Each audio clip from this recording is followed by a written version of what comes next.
Wouldn't it be wonderful if we could teach the gullible to never be so comfortable, but not to eat like comfort food, to disregard the bogus claims and pseudoscientific claims? Can you imagine just how much indeed the world would change? No more political predators playing on the populace, but ilkas and plots to shift and kill metropolis. No more villains with the title in the Bible, holding phony temper Bibles like the stuff they teach is vital. Imagine it was normal to have to prove a claim you make, and folks really feel ashamed expressing content that was fake. It's not to say we never make mistakes, it's just to say we go out of our way to show the evidence it takes. Remain skeptical while you travel the road of reason. Stay strapped with logic and facts. That's what it is, yo. Keep reality intact to help the truth grow. Question every claim, especially the ones you believe in. Remain skeptical while you travel the road of reason. Hi, my name is Kay Turzak, and this is Road to Reason, the Skeptic's Guide to the 21st Century. This is my co-host, Nando Lopez. Nice to meet you. It's his first time today. Maybe he'll tell us a little bit about himself later in the show. Just as an announcement, if you ever want to watch us live, you can watch us live on Ustream on Sundays at 3 o'clock. You can also watch us, if you're local, on Channel 36, Fairfax public access station. And all of our shows are on YouTube, Road to Reason TV, as well as you can visit our Facebook page if you ever want updates and kind of know what's happening on the show for the next week. All right. Absolutely.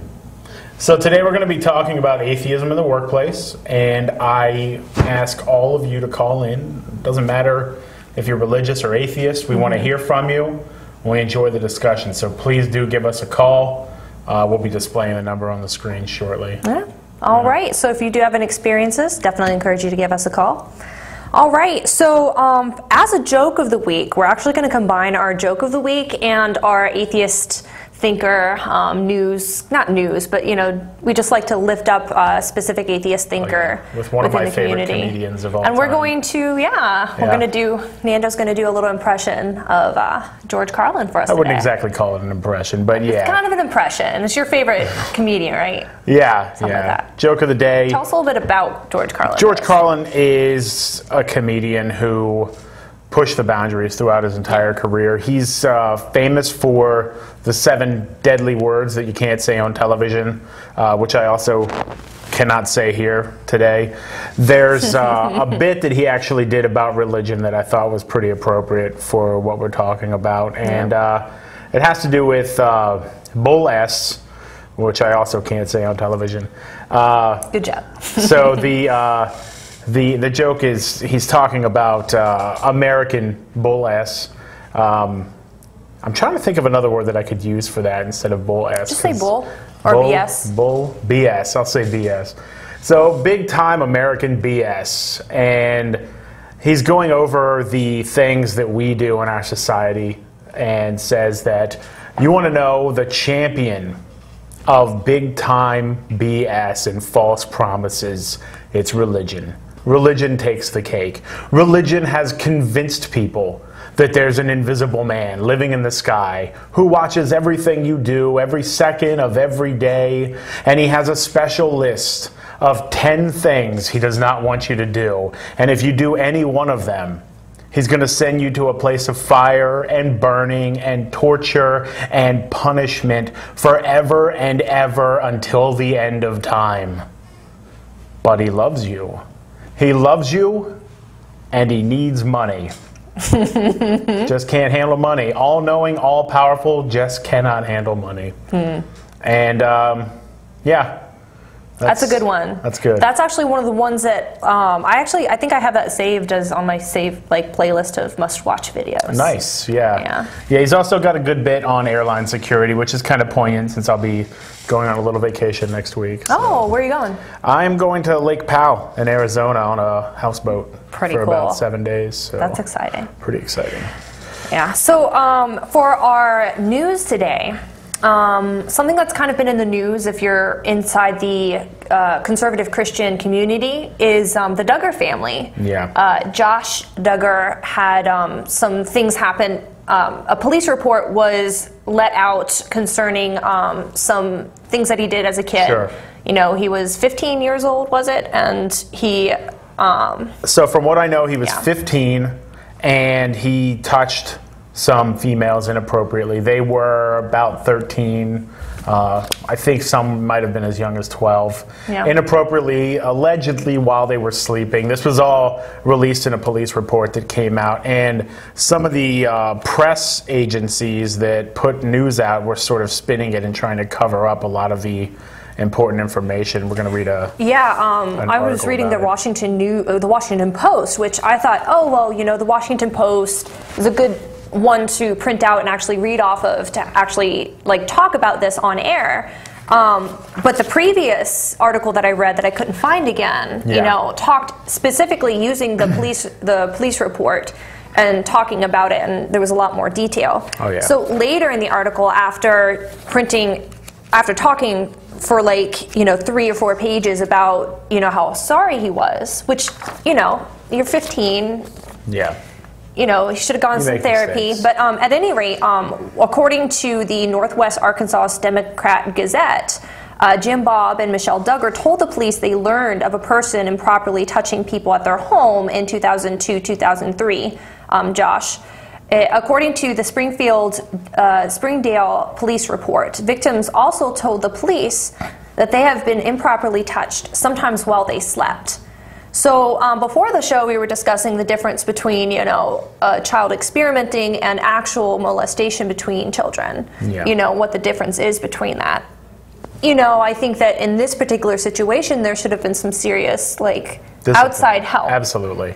And apparently what they did is they ended up sending him to Little Rock for counseling for 3 months in March of 2003. So I think that, you know, from what I've seen, and, you know, I don't know all the details, from what I've seen, it seems like, you know, the counseling that he received was also religious.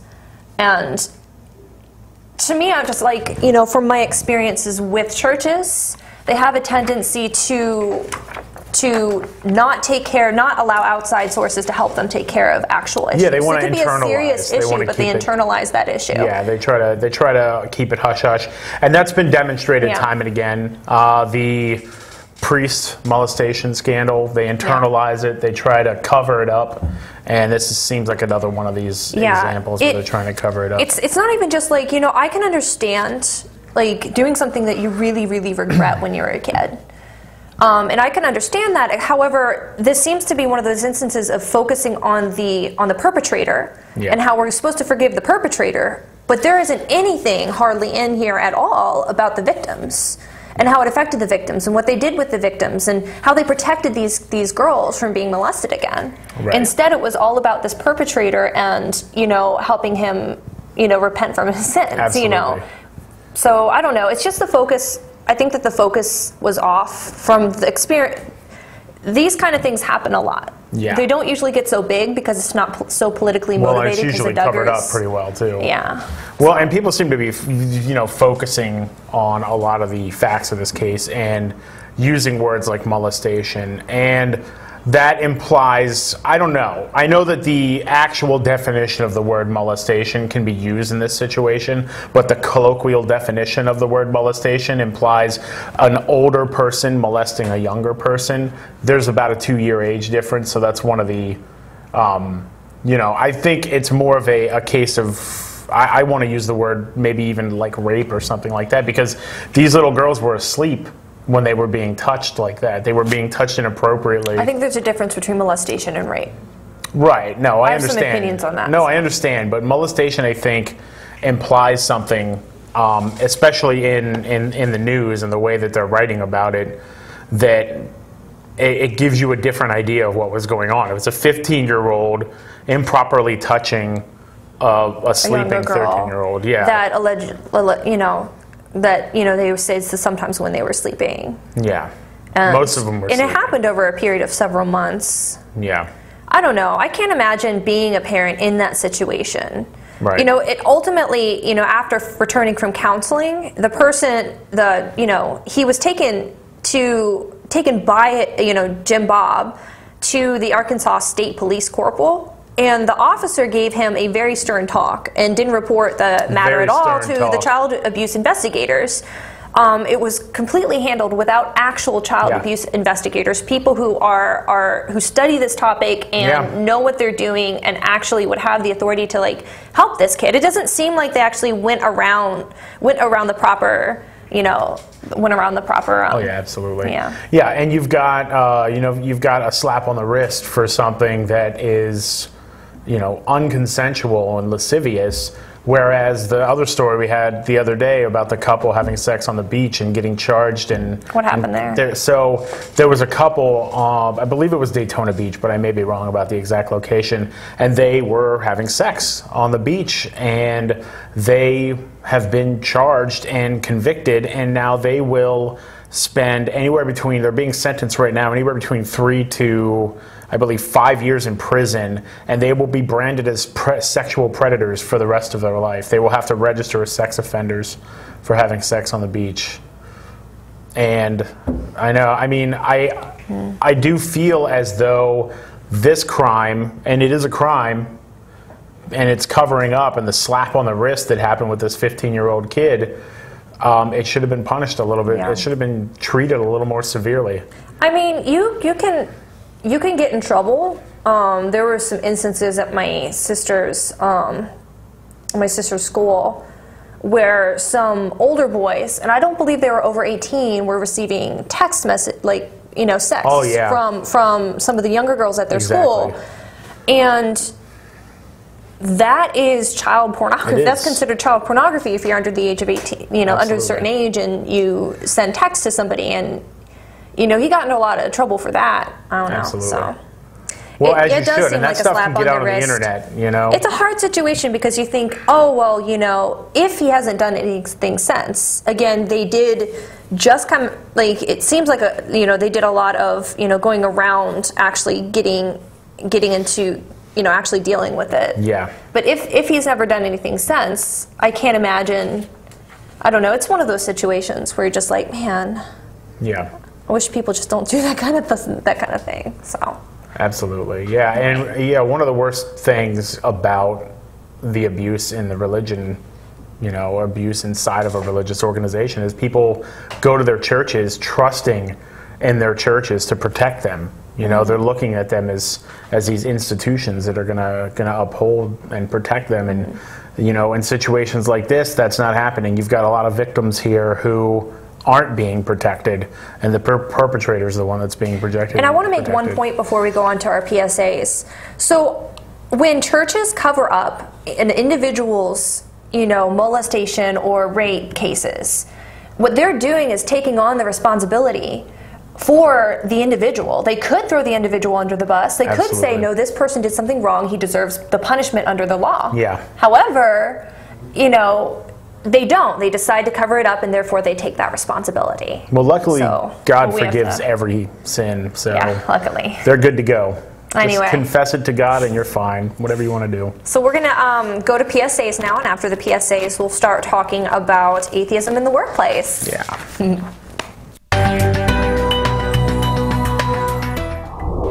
Mount Herzl's Victims of Acts of Terrorism Memorial contains plaques to commemorate victims of violence in its particularly important site during the Remembrance Day holiday that celebrates the end of the Second World War.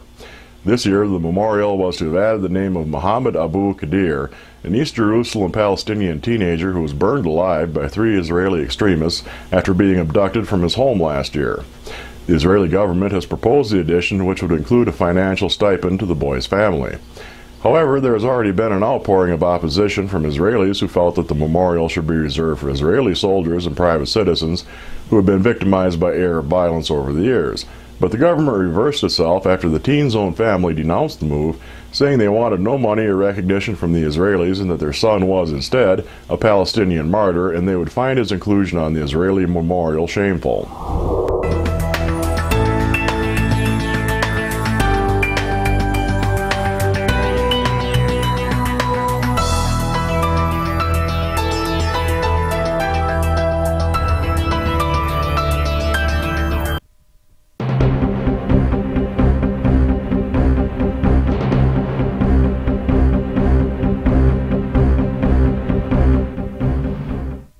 One of the goals of an atheist community is to provide support for those who find themselves without faith in light of mounting evidence against unfounded beliefs. Organizations with this goal range from skeptic groups to humanist service meetups to support groups for those who may have lost a community through their deconversion. In response to this, Recovering from Religion, an organization that seeks to support those who have left their faith, has recently launched the Hotline Project. This is not a deconversion hotline. The motive behind the project is to support a growing population of people who have left their faith and need to construct their identities around a new, beautiful reality. If you want more information, you can visit the Recovering from Religion website at recoveringfromreligion.org.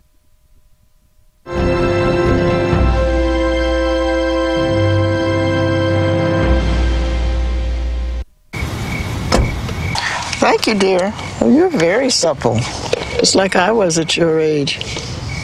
Back then, I was a sex expert. Used to call me the buttered biscuit. I know about birth control, too. So you can ask me anything, baby. Bedsider.org has birth control information and a lot more. And it's... Have you had sex in this car yet? This is Richard Dawkins. Doing commercials is unfamiliar territory for me, but I'm inviting you to watch Road to Reason, a skeptic's guide to the 21st century, on Fairfax Public Access every Sunday. Each week the hosts tackle wishful thinking, religion, pseudoscience, and the harm they cause, with a combination of facts, humor, and community involvement. They challenge believers to defend their faith and give you, the skeptic, a voice. With live call-ins for viewers and streaming on the World Wide Web, there's never a dull moment. Don't wait. Look at them now on Facebook and YouTube, and remember to watch Road to Reason, a skeptic's guide to the 21st century, or there'll be hell to pay.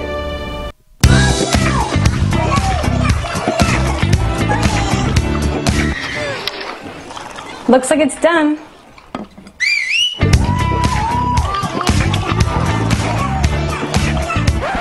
Don't let salmonella get funky with your chicken. On average, 1 in 6 Americans will get a foodborne illness this year. You can't see these microbes, but they might be there. So learn the right temperature to cook each type of meat. Keep your family safe at foodsafety.gov. Hi, we are back. We're back. Before we talk about atheism in the workplace, this is Nando's first time with us, and just wanted to know, have him introduce himself to you guys. So Nando, why are you on the show? What you're doing here? So I have been an atheist for quite a long time. I think approaching 25 years at this point. Mm-hmm. Yeah, and I've wanted to take a more active role in the atheist community. I've sat back on the sidelines for a long time, just watching things and disagreeing with the way things are going. And I wanted to play a bigger role. What kind of disagreements are you having with the atheist community? Not with the atheist community. I'm sorry, I misspoke. So no? with the way that we are sidelined, I guess, in corporate America, at the workplace, just every place you look, it's religious this, religious that. It's, we want to. Some of us want to remove Merry Christmas from the vernacular, and that's called the war on religion. We've got the right-wing political people calling this a Christian nation when it is in fact the biggest mixing bowl on the planet. There's every type of religion here, and for us to, I guess, pick a side, pick a religion, it's very bad for this country. It's bad for the world. It really is. For our political leaders to say that they're making a decision and going into war because Jesus told them to, it's a very bad statement on society in general. And these are the things that I'm finding I think we need to fight against. Yeah. And I want to play an active role in that. Yeah. I think that the separation of church and state is extremely important. Absolutely. And I think it's something that we fought for throughout American history. I'm actually listening to a podcast concerning like myths about the American history in general. Yeah. And one of the things on that podcast has to do with separation of church and state. Sure. It's been a very a very hard fought idea throughout American history. And the idea of freedom of religion has been, has evolved since the beginning of the American history. Yeah, and so I think that right now what we're seeing in religious tolerance has more to do with the way that the rules are set up, gives a lot of license to religion in general, and specifically, mainstream evangelical Christianity. Well, absolutely, yeah. They get tax exemption, whereas a group of atheists who are organizing for a cause are going to have a very difficult time getting that same tax exemption. Yeah.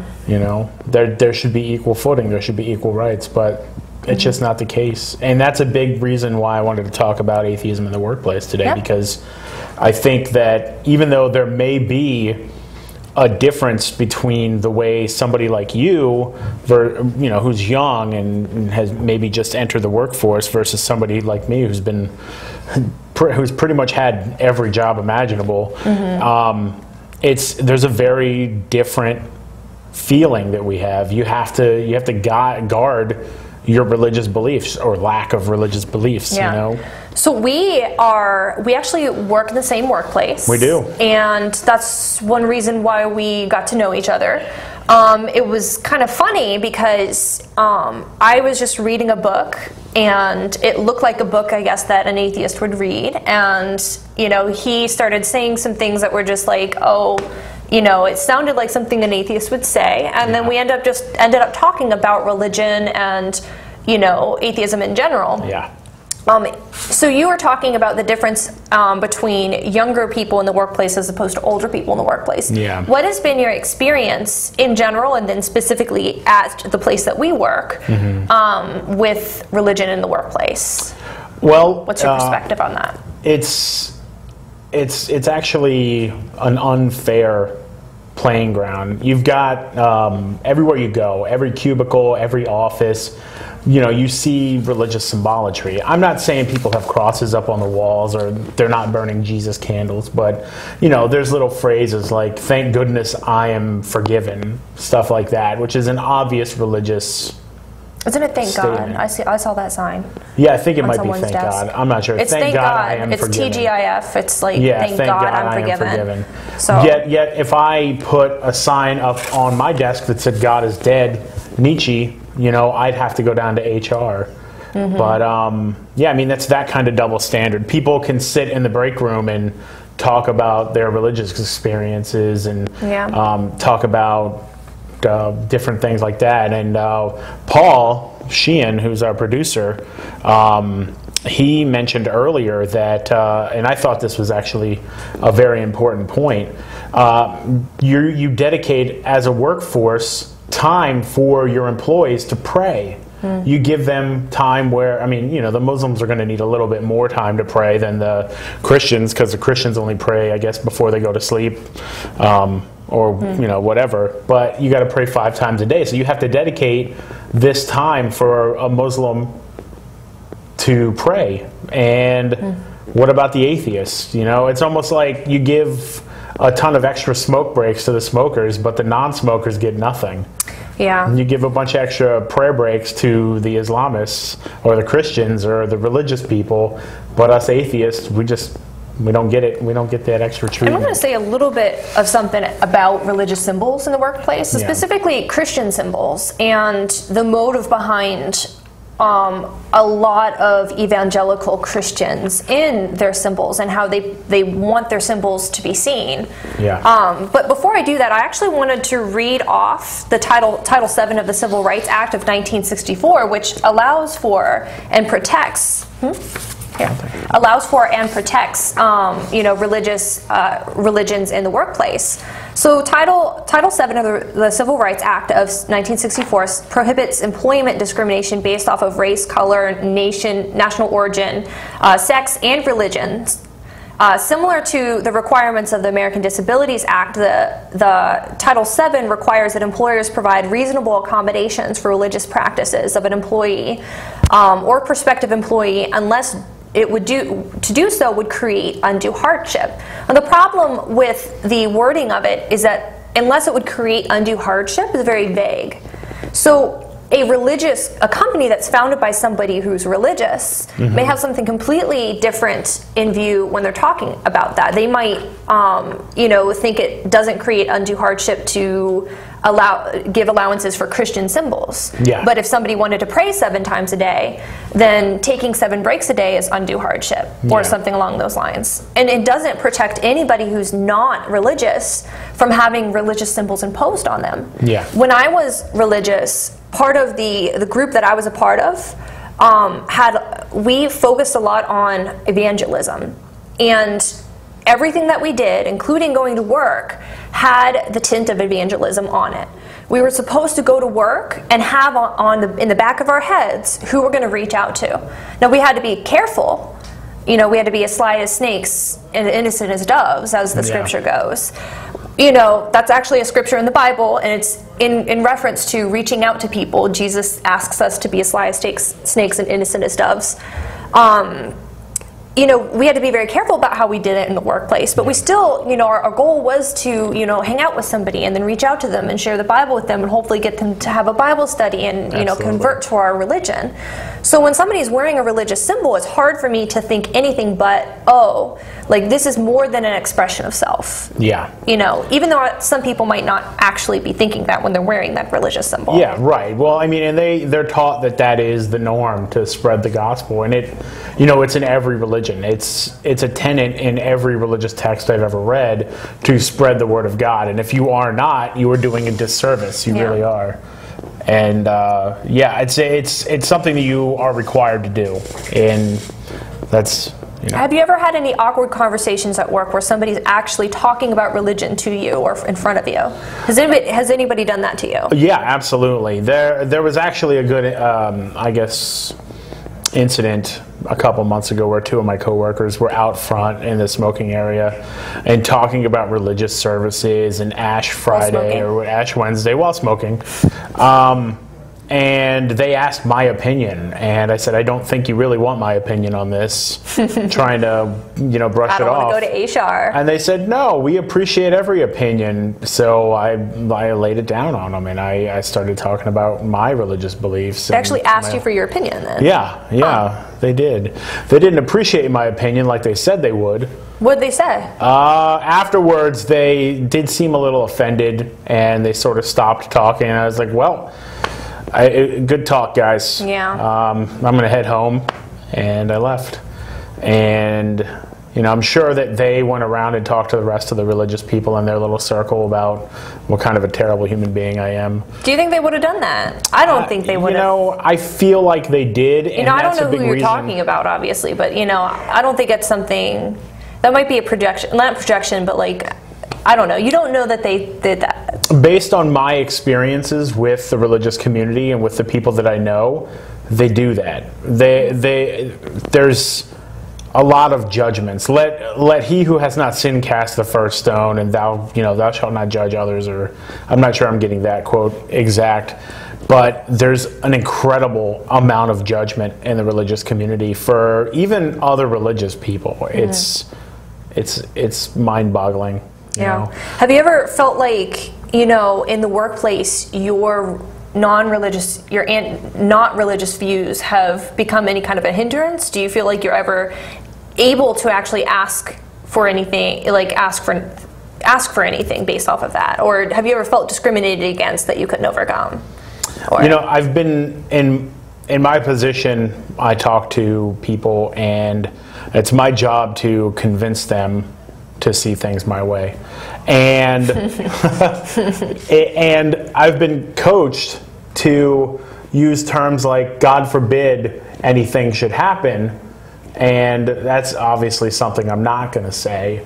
So, yeah, I mean, in a situation like that, I'll always bring up, maybe it's not the best thing to interject God into this conversation. Playing devil's advocate, though, I mean, that's just a saying. It's like, God bless you. Sure, sure. Like, you're not really thinking God's going to bless you. Right. I say Gesundheit just because I think it's an awesome word, and I'd love to be German because they sound awesome and angry all the time. Gesundheit. But, you know, it's an awesome word. I would say God bless you and Gesundheit interchangeably. So I don't understand, like, you know. Well, it's just a phrase. It is a phrase. It's a distinctly American phrase. It is. I mean, I believe so. I've never heard it from any Europeans. I'm a linguist, and I study the way that other people speak around the world, and I've never heard an Englishman say "God forbid." You know, it almost sounds like Dawkins there. It almost sounds weird coming out of my mouth with a British accent. God forbid something should happen. They would, you know, I just don't. That sounds like something they would say. I don't know. Maybe it's just that I'm really good at doing that accent, but to me, it doesn't sound like something that they would say. And there's, you know, that's another thing. Across most of Europe and the rest of the world, religion doesn't have as much of a stronghold on the people as it does in the United States. It's a very powerful thing in the United States. Yes, there are Muslim nations in the Middle East, and, you know, sure, that's contradictory to what I'm saying, but, you know, look at Eastern Europe, countries like Kazakhstan, there's more atheists there than there are religious people. And a friend of mine was actually telling me how she didn't even know religion was a thing until she turned, I think, 15, 16, and she learned about it like on the internet or something like that. Never heard of religion before. She had never, religion, God was never a concept that was discussed in her village, in her neighborhood growing up. Was she moral? Yeah, she was a very moral person. She had a very funny accent. She hated Borat. She said Borat. Nobody from Kazakhstan looks like Borat, apparently. And she would always say Chipotle. I Fernando, do you want to go get Chipotle? One thing I wanted to talk about too is, you know, going back to the Title VII, it protects discrimination of religious people, you know, for their observances, their practices and beliefs. But it defines those terms very broadly.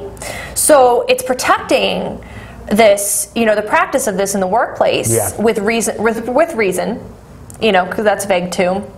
But let's say that somebody needs to pray, you know, 7 times a day, 8 times a day or something, and they need 8 breaks. That's a lot of break time. It is a lot of break time. And they do it in, let's say, the break room. I don't think our workforce supervisor would be too happy with that. No, probably not. But at the same time, like, if you said, if that allowances wasn't given, they could possibly come back with that with, like, oh, I'm being discriminated against. Yeah.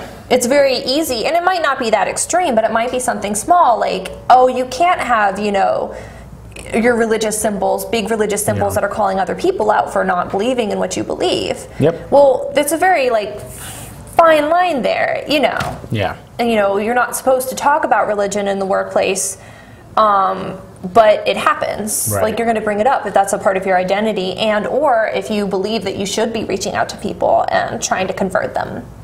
So, yeah. I don't know. Kind of the way that our forefathers tried to separate religion from our government, and for good reason. I mean, they were running away from religious persecution when this country was founded. It was actually about federal government. It was a separation of church and state. Well, they were actually trying to protect from the federal government imposing a federal religion. Individual states were actually did have the United States government should not or cannot select or elect a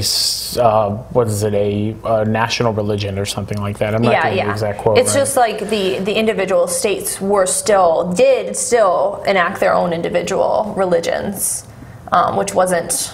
Well, we managed for almost 150 years to maintain a separation of church and state, and it started to get a lot worse, I think, back in, if I'm not mistaken, like the 40s and the 50s, when, you know, we added the word God to the Pledge of Allegiance, you know. Wasn't it like a reaction against communism in World War II? I don't believe it was. I'm not sure, but I know that it was something that we added very recently, to the Pledge of Allegiance. We added "In God We Trust" to our money, and these are recent additions to human history, to American history, I apologize, and they're things that need to change. I tried to actually fight it. I wrote a pretty good essay back in high school about the Pledge of Allegiance and how there was a violation of the separation of church and state by including that statement in the Pledge of Allegiance and making all of us say, a nation under God. One nation under God.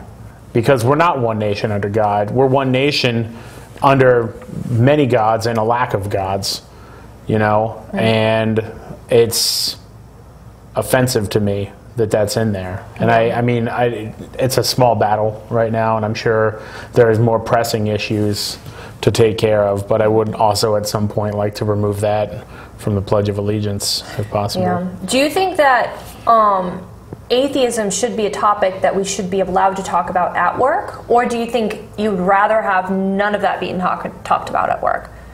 It's difficult. It's difficult to have a group of people in a capacity like that. You've got a group of people that spend 8 hours a day, every day of the week together, and they're going to talk about their personal lives. They're going to talk about religion. There should be, more of a ban on publicly talking about it, because it's difficult to really come up with an answer to that question, because I think it might be better for everyone if religion were a banned topic at work, but you're never going to be able to enforce that. Yeah. So especially with like the Civil Rights Acts that are set up. Before I actually did my research today, I never really realized how much separation of church and state was actually hurt in a way, or could actually be, enforced by the Civil Rights Act of 1964, concerning, protecting religions, because it does, if I don't have any of my rights concerning religion, protected, if somebody, I don't know, if somebody was to bring a symbol into the workplace and I felt offended by it, as an atheist, it would be harder. I kind of get this gut feeling like it would be harder for me to. Have you ever tried to do that? Like, has that ever been an issue where you've actually brought up to somebody, like, no, like, I really don't want to talk about this topic. I think this is a religious symbol in the workplace that doesn't need to be here. Unnecessarily talking to me about this stuff, that kind of stuff? It really depends on the audience. You judge your audience accordingly. You can tell if somebody's going to be offended by something like that, and the last thing I want to do is upset people at my place of work. There's an old saying, don't poop where you eat, and that's it. I don't want to do anything to disturb. Let me tell you a story. So when I was training to work at the place where we work, we were halfway through the training. We were having a meeting with my team, and so I'd never said anything about my atheism. And I don't even know how it came up, but I was talking about how I was looking forward to Christmas, because I love Christmas. I think I love the holiday season. It gives me these warm, fuzzy feelings inside. It's funny you say that. I'm a huge fan of Christmas as well. I make a Christmas CD. I have a Christmas music playlist on Spotify. I used to every year make a Christmas CD and hand out copies to my closest friends. Continue, sorry. And I don't even know how it came up, because I was very, very specific and not talking about atheism at all. There was some times when religion was brought up during the training class, and I have said something in the past of like, well, I think religion is a fascinating subject.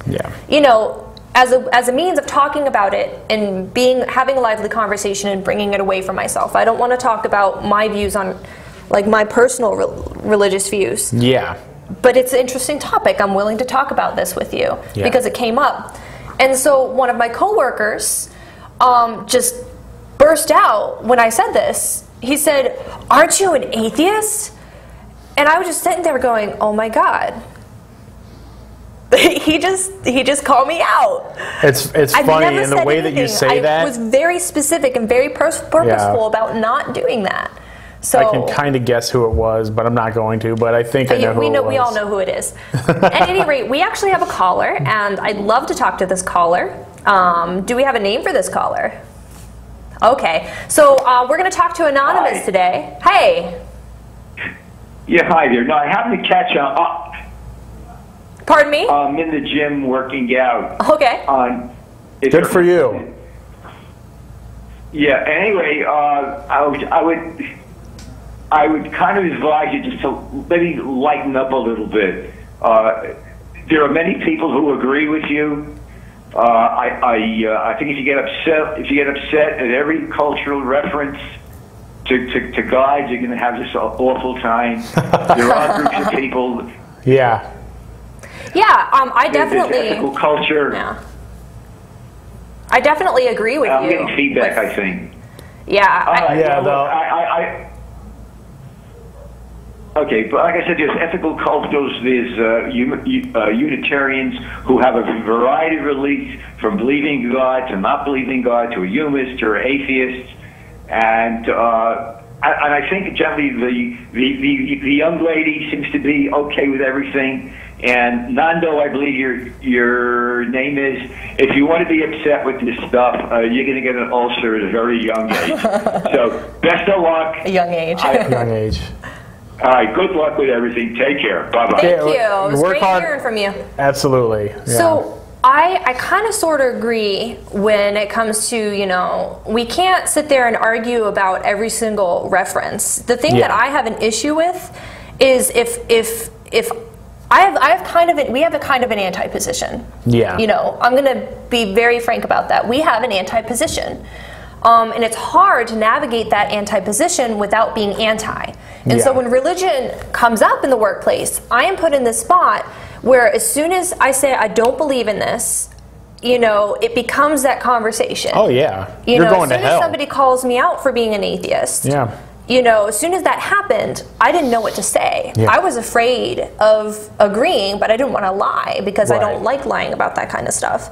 And so when it comes to these religious symbols, I have my background and my perspectives that I'm coming from, and it's harder for me to I don't know. It is offensive. It is one of those things where I'm just like, I don't want to talk about this, and I have to if we're having these conversations at work. I feel like the workplace would be a better place if we left the religion at home. Yeah. But again, I mean, that's my perspective because I'm an atheist and maybe other people would like to talk about their religion at work. Right, exactly. But they brought you into the conversation, They did. At that point. Yeah, it's also hard to avoid those conversations. When you hear somebody talking about religion, you want to chime in. I feel very knowledgeable about religion. I often describe myself as a theologian who turned into an atheist. I've studied religion. I've studied biblical texts. How many religions were you a part of? I haven't really counted. Judaism. I was also a Jew for Jesus for a little while. Catholicism, Christianity, Mormons. I went to the Mormon Tabernacle for a little while. Jehovah's Witness. I studied with the Jehovah's Witnesses for a couple of months. I learned a lot about the Book of Answers and how to present a compelling argument to convince other people that you're right. Jehovah's Witnesses. Oh yeah, absolutely. What answers to give, the correct answers to every possible objection that somebody's. It was like a sales training manual. It really was. I've been in sales before, and I've seen very similar things with different companies of objections the customer is going to give you and what to say when that happens, and that's what the answer book is. And there's probably a reason for that. And all religions have similar things. They tell, most of them verbalize it. It's the Jehovah's Witnesses that have the book that go over all the answers that you could possibly give. But yeah. Yeah, I mean, I went off on a little tangent there. No, it was a good tangent. I know for me personally, and I wanted actually to go back to the whole religious symbol thing again. Yeah. The reason why, religious symbols can be, I'm not saying that having a cross on your desk is a bad thing. It can be offensive to me is, because of my background, and it might just be my perspective, because of my background as you know, somebody who is in an evangelical tradition, as well as, you know, a tradition that we call it being outwardly focused, reaching out to people all the time, is that when I talk to a religious person about their religion, I feel like they're trying to convert me all the time.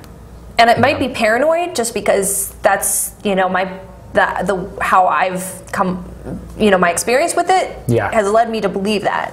Right. So, you know, I try to keep it in mind that it might not be the case, that they might just be wanting to have a sincere conversation with me. Like, I have people that at the workplace that I trust with that. I don't think that they're doing that to me. But if you're having a conversation and you bring me into it about religion, if that situation had happened to me, what you were saying earlier, I would be sitting there the whole time thinking, I wonder if the purpose of this conversation was to pull me into it, because, you know, they want to proselytize. They want to maybe. Yeah. I think that situation, it sounds more like they thought maybe you would agree. Yeah. And when you disagreed, it was off-putting. You know, when I specifically state that I don't, you know, think that they're going to appreciate my opinion on the matter.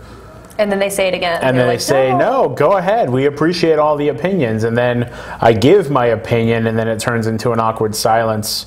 It's, you know, it just reinforces that idea that I really shouldn't talk about it. And I do try. I mean, I've been afraid of, you know, not getting advanced at work, not moving ahead, being, you know, looked at as somewhat of a bad person because I'm an atheist. And I think that just comes because that's a lot of the way that society has been in the past. And in talking to some younger non-believers, I've learned that they don't feel the same way. They really don't. Mm-hmm. What's going on? No, nothing. Sorry. They don't feel the same way. Yeah, they feel like they can talk about it more openly and more freely. And I mean, from what you just said, you also have some of the same concerns when somebody outed you in that meeting. Oh yeah, it was terrifying. Yeah. Yeah. Of course, that was my first experience being in a workplace as an atheist. I had been in the workplace as a Christian before. Funny thing about being in the workplace as a Christian, you feel like you're the minority. You feel like you're looking for somebody, and you're saying things kind of that a Christian would say. So you can see who's a Christian. And in the Roman times when they would draw half of the fish in the sand with their toe, and then you feel like you're being this like really secret person, and nobody else could possibly be Christian because we're being persecuted. I had this feeling like I couldn't talk about my religion.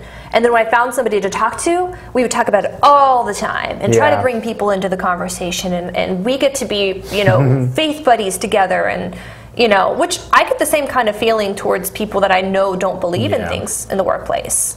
At one point, I made a joke about it being Friday the 13th, and I'm going to make a sacrifice when I get home. because like a pagan joke or something. And another guy from work was just all like, I'm too much of an atheist to do that. Which, I mean, we work in a very, very liberal environment. Yeah. So I can understand how they might feel in that situation as well. Of like, this is a liberal environment, and I want to protect myself with my beliefs. Absolutely. By putting these symbols around me, which, not necessarily a bad thing, I think. Right. As long well, as and I think I think it's also human nature. To get me in the room with anybody else who's watching Breaking Bad, or what's that other show, The Walking Dead, that I like? Anybody that is caught up will sit there and we'll talk for hours about it. People will say Game of Thrones things to me, like under the table. Right. I'm just like, I don't know what you're talking about. They're like, you don't watch Game of Thrones. Winter is coming, Jon Snow. As soon as they say something Game of Thrones-y to somebody like else, I just did. Then people get like all giddy about it. Exactly. And I think that's normal. That's like the whole tribalism thing. Not the good tribalism, but the bad tribalism. We can, in society, have certain things that we're tribal about, and that's not bad necessarily. Just don't get into a butter battle about it, Right. Like Kenny and I in our long discussions about UFC and all the fighters that we like. He's an outbound. Oh. Yeah. He's a good guy. He knows a lot about UFC, more than me, and I consider myself a huge fan. So I watched a couple fights. Yeah. A long time ago. I'm a girl. Yeah. I'm too much of a girl. That's not a good excuse. Ronda That's not a good excuse? Rousey's one of the best fighters in the UFC, and she's a girl. Yeah. Oh, really? She's also a champion right now. She's undefeated. Every single other person they've thrown up against her, she's defeated them so swiftly. So to bring it back to our conversation, it's not a sports show. To bring it back to our conversation, one of the biggest questions that I wanted to ask today, that we can talk about, how do we create a neutral environment? Because we don't want religious people who have a faith to feel criticized or hurt either. Right. You know, nobody likes to feel like they're the minority and they can't talk about who they are as a person. So how do we make it a neutral environment where everybody can feel comfortable at the workplace? Well, I think we have to teach people to be more accepting. You know, there's a lot of corporate training programs to teach people about diversity. Maybe we should teach people about religious diversity. We should teach people to be accepting. Playing devil's advocate, though, like, isn't us complaining about religious symbols on people's desk not being accepting? It is. Well, and you know, I'm not complaining so much about the religious symbolatry on people's desks. I'm complaining about the double standard that I can't put God is dead sign on my desk. Oh yeah, that's more of the double standard too. Yeah, and it's the double standard that bothers me. It's the fear that you're going to be shunned for coming out as an atheist. True. I was going to bring my spaghetti monster to work, but I was just like, oh, I can't. I probably shouldn't be. You should though. The spaghetti monster is adorable. Yeah, he is adorable. Yeah. Yeah. Yeah. But yeah, you know, I definitely feel like, you know, there's certain books I couldn't bring to work, so. Exactly. Yeah. So it looks like we have another caller today. Hello? Are you at the gym as well? Can we get more of a conversation? Hey. Can we get the monitor turned down a little bit? Because I think they're getting feedback. Yeah, I just turned it off. All right, cool. So, hi, what's your name? Oh, my name's Gary. Hi. I am a believer, but I just wanted to call you up because I want to be fair and tolerant and all that nice, beautiful stuff. Mm-hmm. But I was wondering if you could touch on or investigate further the survivors that surrendered at Waco 20 plus years ago. I heard a rumor they're still in prison. They never came out. What did they do so bad that they're still in prison 20 some plus years after the tragedy where Americans killed Americans, when they could have arrested the leader and put him on trial, but they killed 80 people because they had an agenda. So what are we talking about? So I hear what you're saying. I do. I don't have any evidence of their incarceration. I know that there's a guy on YouTube named Alex Jones that has a video about that, and he talks about it, but I don't have any information. I don't know if those people are in fact still incarcerated. I know he makes a couple other outlandish claims as well about certain theories, some would call conspiracy theories. But yeah, if they are in fact imprisoned, then that's a travesty and they should be released. And I don't really have any information on that. So, you know, I wouldn't want to talk about it too in depth without doing a little bit of research first. Mm-hmm. I don't know what you're talking about, so. I was just challenging you. I was just challenging you as an American to have the courage to wonder what it was they were so scared about that they don't want broadcast about what's really going on with the real agenda. Absolutely, absolutely. And you could ask the same thing about the people that are in prison in Guantanamo. You could ask the same thing about, you know, people on the street who've been convicted of, you know, holding minimal amounts of marijuana who are incarcerated for 20, 30 years, or the people that have been incarcerated their entire life convicted on crimes they didn't commit. I don't really have an answer. I haven't seen the evidence behind why they were incarcerated, and again, I don't even know if they are in fact incarcerated. All I know is, you know, that's something that you're telling me right now, and I believe that I've seen the Alex Jones video on that, but I also saw a video by Alex Jones where he proclaimed that the driver of the car in the Zapruder footage turned around and shot JFK, and you know, to me it looks like a flash of light glinting off the bald head of the driver, not not a gunshot. So it could just be something that's not entirely true, you know. Do you have a question directly related to what we're talking about, religion in the workplace? Religion in the workplace. You know, watch freedom means we're going to talk about whatever we're going to talk about with consequences tagged along. Yeah. So to completely manage and legislate more, it really has to do with the matters of the heart and loving your neighbor as yourself and being respectful and actually living it out versus trying to make converts through words, because actions speak louder, do they not? Yeah. Right. One of the things that we're, you know, one of the things that we have an issue with, the biggest thing that's a hard part for people who identify as atheists or don't have a religion in the workplace, is a feeling like we can't say no in that situation. We can't give our opinion on the conversation being had without seeming anti, without seeming like, hey, I'm putting you down for this situation, just because of the nature of the conversation. They're displaying their identity. They're saying, hey, this is what I believe. We're being told that, you know, we're attacking because we're saying something against. We're saying no, like, we're saying, we don't believe that. We're saying the opposite of what they believe. Meanwhile, when we say that we don't believe that, we get told we're going to hell and that we're sinners. You know? Yeah, and there can be some really harsh reactions towards it too. You know, I've had family members who are very, very, very conservative and religiously conservative too. And, you know, I've been personally hurt by comments that they've made, but they've also talked about their reactions, their mental reactions, how they react to people who have come out in their situation. Like, I literally, they were one of my aunts was talking about like what happened in that situation. So it's hard because it feels like one of those situations where it's a double standard. Hello? Oh, I think we lost him.